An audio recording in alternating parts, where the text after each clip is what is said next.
Un encuentro con su palabra, porque secase la hierba, marchitase la flor, mas la palabra de Dios permanece para siempre. Con ustedes, el doctor José Ricardo Arias Quintero.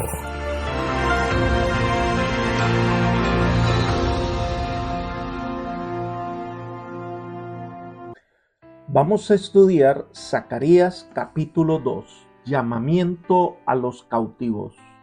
Te invito a orar.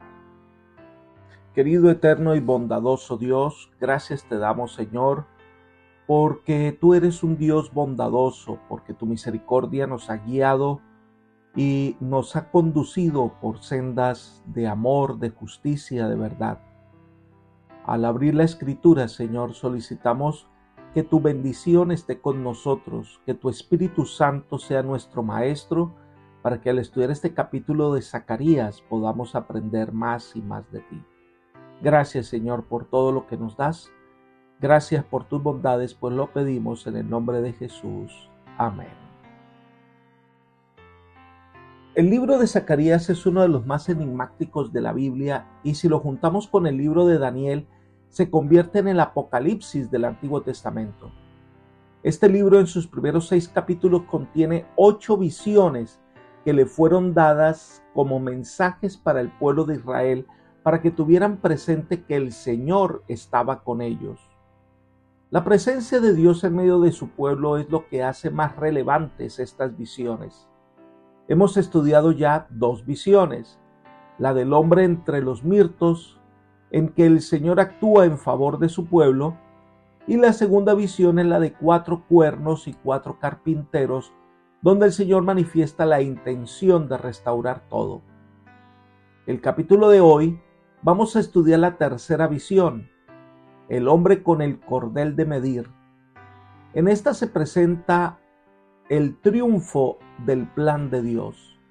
En esta visión el Señor asegura a los judíos la presente y la bendición divina en la obra de reconstrucción y en el cumplimiento de la misión de Israel en el mundo. La gloriosa perspectiva que aquí se presenta se habrá cumplido en Israel si el pueblo hubiera cooperado plenamente con el programa del cielo. Vamos a estudiar entonces la visión de un hombre con cordel para medir, versículos 1 al 5. Miremos los versículos 1 y 2. Alcé después mis ojos y tuve una visión. Vi a un hombre que tenía en su mano un cordel de medir y le dije, ¿a dónde vas? Él me respondió, a medir a Jerusalén para ver cuánta es su anchura y cuánta su longitud. La visión no identifica quién es el varón con el cordel. Además, que no se necesita su identidad para comprender la visión. El acto simbólico de medir a Jerusalén aseguraba que Jerusalén sería edificada. Sigamos con los versículos 3 y 4. Mientras se iba aquel ángel que hablaba conmigo, otro ángel le salió al encuentro y le dijo, corre, háblale a este joven y dile, a causa de la multitud de hombres y de ganado que habitará en medio de ella, Jerusalén no tendrá muros. Hay 4 personajes que intervienen en la visión: el profeta, el hombre con el cordel y 2 ángeles. No se nos da la identidad del joven tampoco. Lo cierto es que va a cumplir la tarea de medir para fijar sus límites, pero será interrumpido en su trabajo. Se le dice que esas medidas no son suficientes, por eso Jerusalén será una ciudad sin muros. La nueva ciudad será de tamaño ilimitado. Y entonces llega una tremenda afirmación. Esta ciudad no tendrá muros por 2 razones. Número 1, Dios va a bendecir a su pueblo. Dios traerá gente, riquezas, ganado. Será tantas las bendiciones de Dios que los muros de la ciudad no podrán contenerlos. Dios hará que esta ciudad sea más grande de lo que ellos se imaginaban. En segundo lugar, la razón de no construir esos muros es que Dios es un muro de fuego a su alrededor. Esto nos lleva a recordar que la presencia de Dios sobre el pueblo de Israel en el desierto, pues fue un muro de fuego. Leamos Éxodo capítulo 13, versículos 20 y 21. Y Jehová iba delante de ellos de día en una columna de nube para guiarlos por el camino, y de noche en una columna de fuego para alumbrarles, a fin de que anduviesen de día y de noche. Nunca se apartó de delante del pueblo la columna de nube de día, ni de noche la columna de fuego. En otras palabras, Dios cuida a su pueblo, Dios guía a su pueblo y Dios protege a su pueblo. Y cuando los egipcios vinieron para encerrar a los hebreos entre la montaña y el mar, la nube fue su muro protector. Leamos Éxodo capítulo 14, versículos 19 y 20. Y el ángel de Dios que iba delante del campamento de Israel se apartó e iba en pos de ellos, y asimismo la columna de nube que iba delante de ellos se apartó y se puso a sus espaldas e iba entre el campamento de los egipcios y el campamento de Israel. Y era nube y tinieblas para aquellos, y alumbraba a Israel de noche, y en toda aquella noche nunca se acercaron los unos a los otros. Así que Dios será el muro de fuego que protege a su pueblo. Dios le dio esta visión a Zacarías para decirles que la presencia de Dios estaría con ellos de la misma manera que estuvo con su pueblo en el pasado. Dios hará posible la reconstrucción de la ciudad y el templo, y que no deben temer porque la presencia de Dios es una realidad. Algo a tener en cuenta es que las ciudades antiguas confiaban en la fortaleza de sus muros para protegerse de las naciones invasoras. Los muros de Babilonia eran tan grandes y anchos que encima de ellos podía transitar 2 carrozas sin rozarse la una con la otra. Pero nada sirvieron esos muros para contener la invasión de los medos y los persas. Ahora el Señor los invita que dejen de confiar en esos grandes muros, dejen de confiar en esos grandes edificios. En otras palabras, confíen en mí, dice el Señor. La seguridad de Jerusalén no radicaba en lo grande de sus muros, sino en la presencia protectora del Señor. Pero lamentablemente, cuando Israel rechazó la presencia de Dios en sus vidas, Dios se apartó de ellos, y los muros de piedra no pudieron contener la fuerza del ejército de los romanos que destruyeron la ciudad en el año 70 después de Cristo. ¿Qué sucedió con la promesa? Esta era de naturaleza condicional. A medida que ellos confiaran en el Señor, Dios los bendecía. Apartarse de la voluntad de Dios hizo que perdieran su dirección y por ende quedaron desprotegidos a merced de sus enemigos.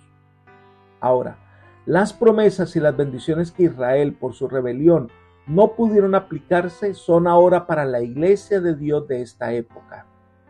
Elena de White explica: lo que Dios quiso hacer en favor del mundo por Israel, la nación escogida, lo realizará finalmente mediante su iglesia que está en la tierra hoy. Ya dio su viña a renta a otros labradores, a saber, a su pueblo guardador del pacto que le dará fielmente el fruto de sus tiempos. Nunca ha carecido el Señor en esta tierra de representantes fieles que consideraron como suyos los intereses de Él. Estos testigos de Dios se encuentran entre el Israel espiritual y se cumplirán en su favor todas las promesas del pacto que hizo Jehová con su pueblo en la antigüedad. Libro Profetas y Reyes, página 526. Hoy esta promesa de la compañía protección de Dios es para su iglesia con el objetivo que cumpla su misión. Ese mensaje dado por Zacarías trasciende hasta nuestros días. El siguiente comentario nos ayuda a entender. Dice: Dios hoy invita a su pueblo remanente para que pueda experimentar ese reavivamiento y esa restauración espiritual en los oportunos mensajes de Zacarías provenientes del Mesías, su amor, su vida y retorno como Rey de Reyes y Señor de Señores.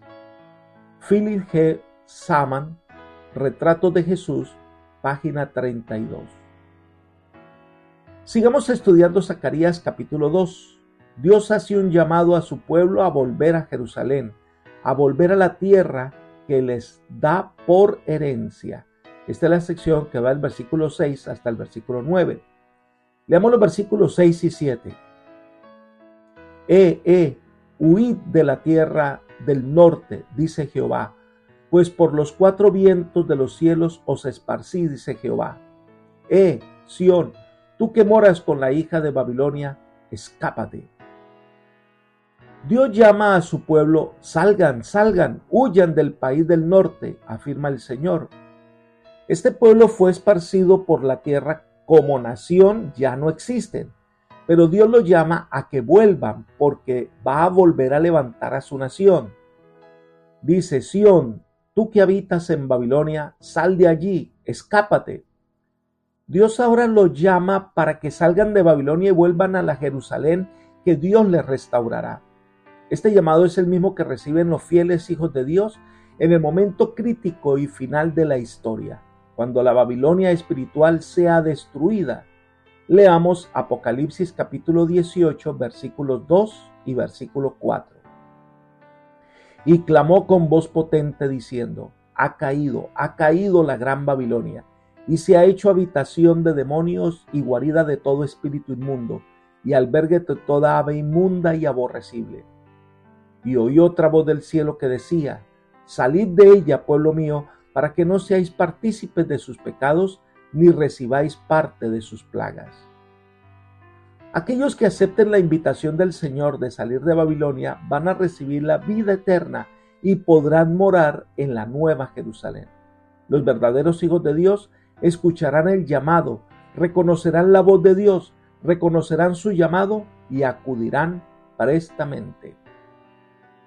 En Zacarías capítulo 2, Dios se identifica de tal manera con su pueblo que dice en el versículo 8: así ha dicho Jehová de los ejércitos, tras la gloria me enviará él a las naciones que os despojaron, porque el que os toca, toca a la niña de mi ojo.